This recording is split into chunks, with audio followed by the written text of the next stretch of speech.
Buongiorno, welcome back to hot, humid, sweaty Italy, where the only way to endure the heat wave that we have been experiencing is to surrender to the beauty, the pleasure, the exquisite relief of gelato. If you've followed me for a while, you know I've made gelato at home. I even made it before my husband gifted me a gelatiera, the ice cream machine. However, I have to say that the two flavors you're about to witness have been voted by my family as the all-time greatest flavors I have ever made. And they're two of my favorites that I have been thinking about, dreaming about for months. In fact, when I was pregnant with Raffaello, my second baby toddler, I remember just the day after lying there in the hospital and thinking of this flavor and that I had found in this little gelateria that is not in the center of Florence at all. There's not even a nice piazza to sit in. It's just on the side of a road, but they make the most incredible flavor, which is ricotta, orange, and dark chocolate. It's kind of like stracciatella, but it has that citrus hit, but then it has the ricotta, which just makes it feel so creamy and a little bit tangy. It's just extraordinary.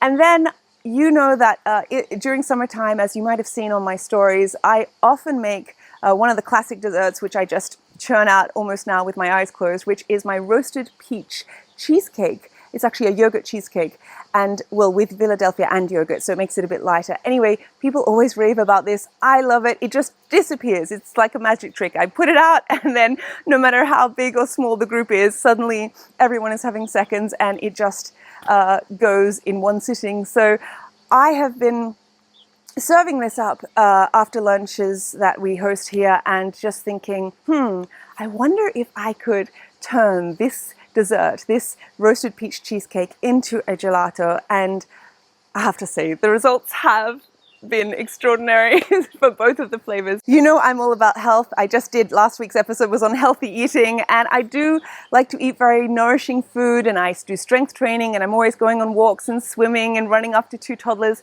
However, I really believe that you have to allow yourself treats. Otherwise, you're just not going to be able to maintain a healthy lifestyle. And it's such a pleasurable thing, particularly with homemade gelato, because it is that longer process. And it's not just like grabbing some, processed chocolate bar and ripping off a plastic wrapper and then just mindlessly eating it in front of the television or something like that. No, this is just a process where there's the anticipation. You're lovingly sort of making it with your two hands, and natural ingredients like eggs and vanilla bean seeds, and there are no preservatives or anything like that. Let's not go so far as to say it's good for you. It's not. But when you're making them in your home, it just makes the experience last that little bit longer. And even for Gianfranco, because I don't let Raffaello have sugar yet, not until after he's 2 years old. And the whole process of watching it, seeing like the custard be made, and then having to let it sit, to let all the flavors infuse, and then seeing the gelato machine go round and round, it just builds up the whole experience, so it becomes even more pleasurable. So let us begin with this ricotta, orange, and dark chocolate. Now, I was just using the ingredients that I had. I happened to have a neighbor who dropped round and said, "Kylie, I've just come back from the market and I got you some fresh ricotta," which is such a different thing than the ricotta that you can find in the supermarket. Ricotta you find in the supermarket is very dense. There's not really much water at all or any excess liquid. So if you are going to like a delicatessen or something and getting fresh ricotta, you really want to strain it. I just used a piece of fabric and squeezed it all out.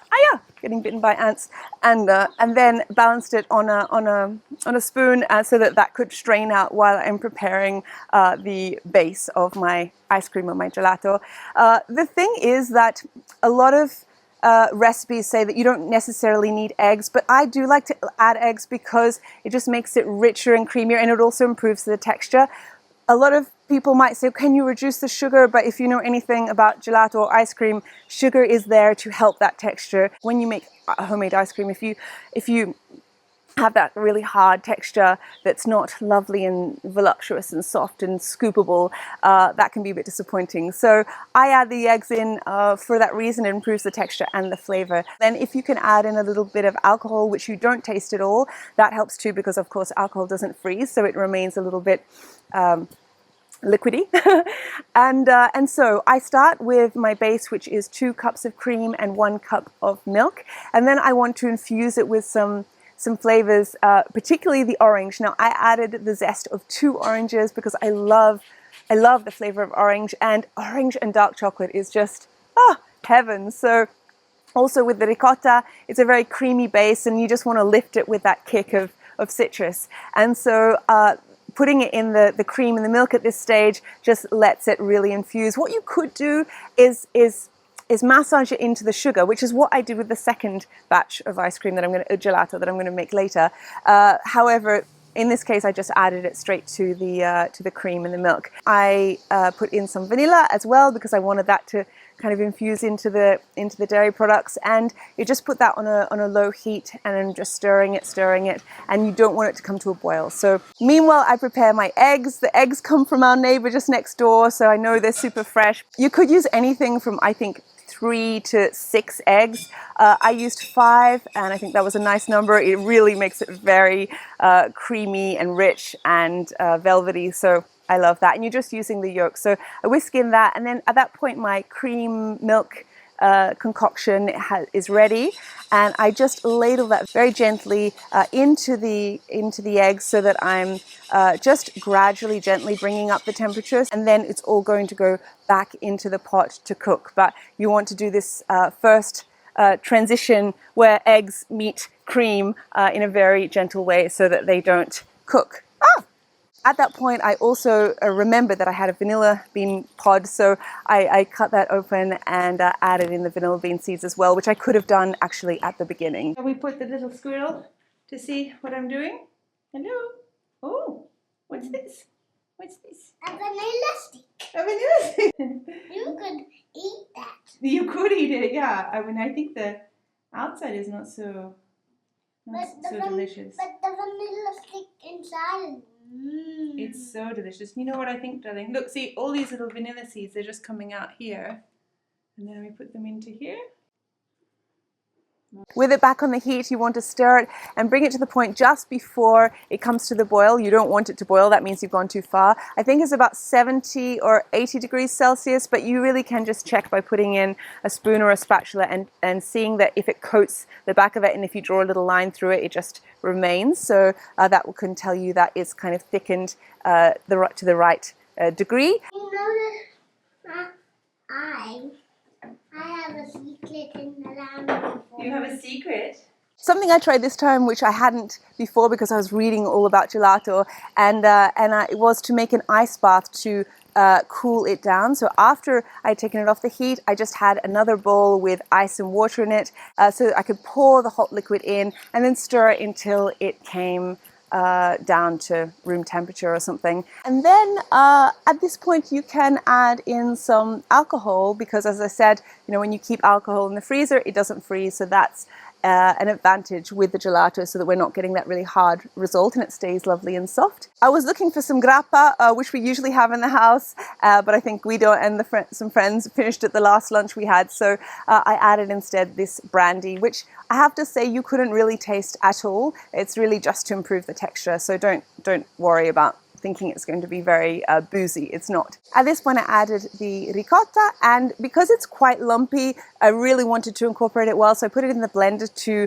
mix it until it was completely smooth. I didn't have any chocolate in the house, so I had to steal some from my parents, who happened to have just a few squares of dark chocolate that was 100% cacao, and I have to say that this is far preferable to milk chocolate because it's already so creamy, like with the ricotta and everything else and all the cream. So having that hit of very dark bitter chocolate, even if you don't enjoy bitter chocolate normally, it's a lovely, lovely balance in this array of flavors. You don't really want the chocolate to dominate. It's just that lovely little bit of texture and a little hit of chocolate that you get like in a stracciatella, which I happen to love as well.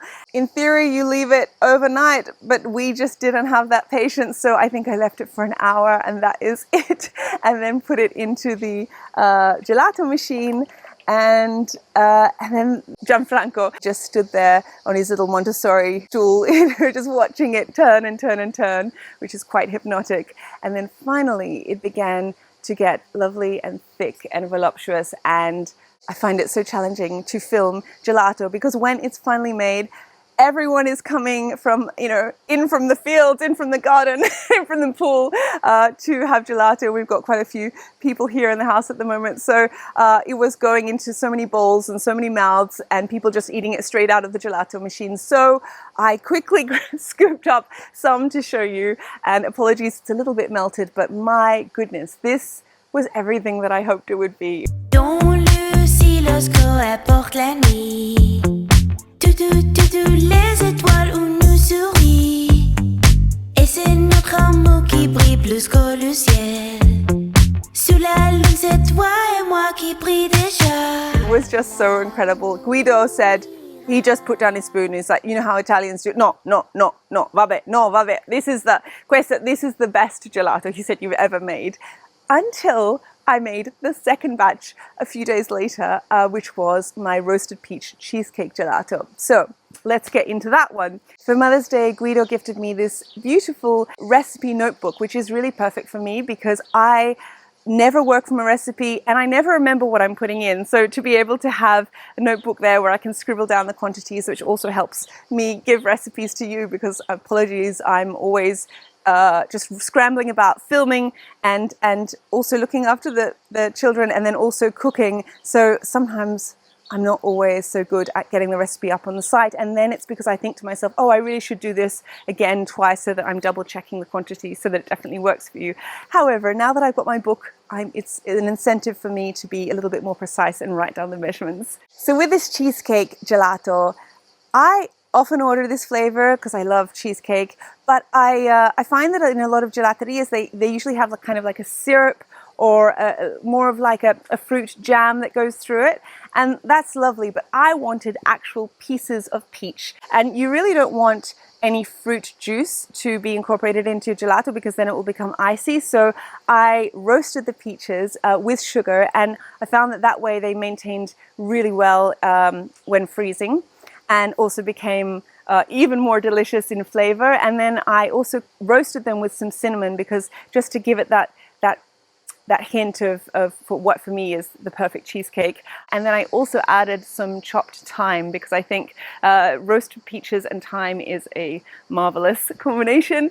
I had a very precise vision and flavor profile in mind for this, and I really wanted it to be the full experience of what I serve up in this classic dessert that I make all the time, and it's such a crowd pleaser. So I happen to have some leftover cheesecake base because I'd made this peach cheesecake the week before for some friends, and so that is just some very plain biscuits blended up with a little bit of brown sugar and some butter, and the recipe for my roasted peach cheesecake is on my website.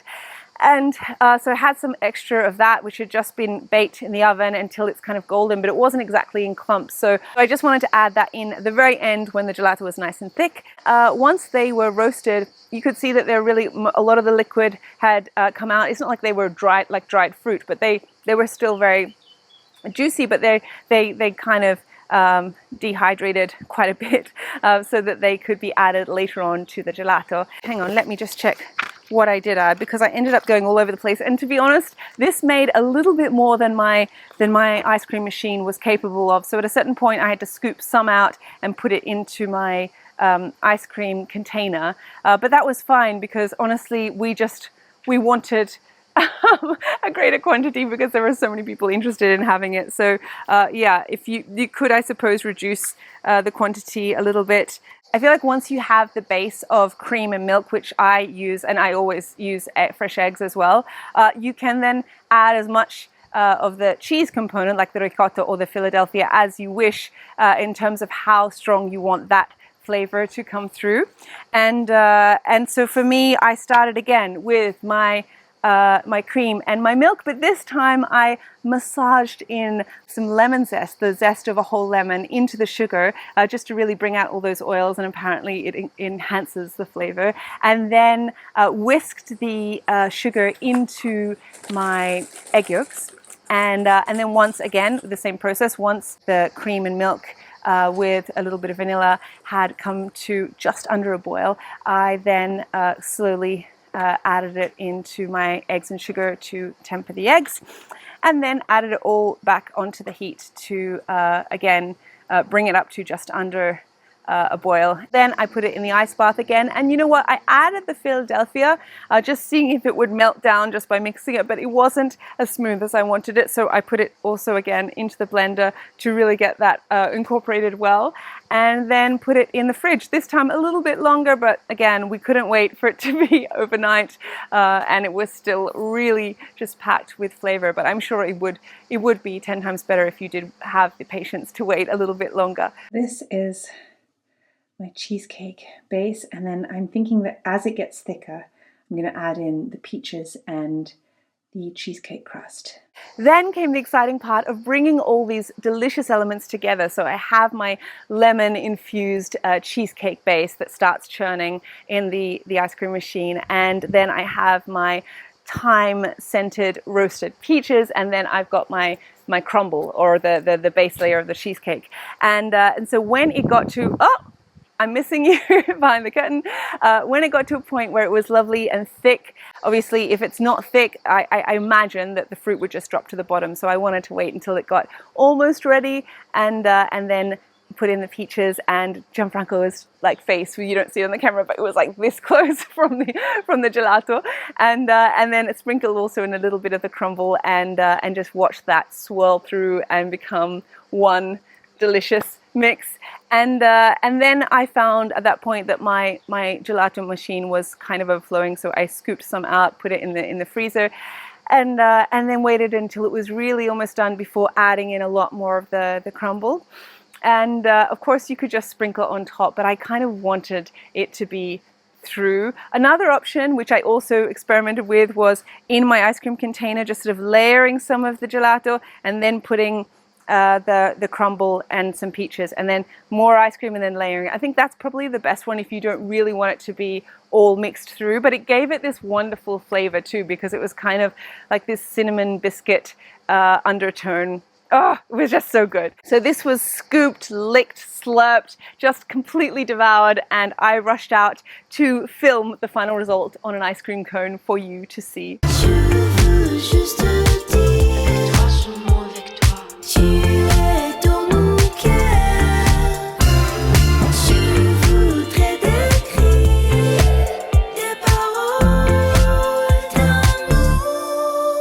It's so exciting to experiment like this and to take a dessert and put it into gelato form. So if you have any requests, any of your favorite gelato flavors, do write them below in the comments.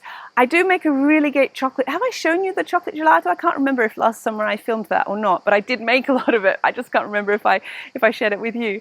However, I think we will definitely be having a little bit more gelato before the end of this summer, because my goodness, it will, I think, be warm here and well into October. So let me know. Have a beautiful weekend. Thank you very much for watching, and there are some updates coming on with the little apartment that we're doing for the workmen on the farm here. So thank you for all your comments on the last Renovating a Ruin, because I've been taking them all on board, and we're making some progress with that renovation as well. So enjoy your weekend. Thanks to my patrons, and I will see you à la próxima. Si tu aimes mon monde, je serai là pour toi. Chaque endroit où nous vivons.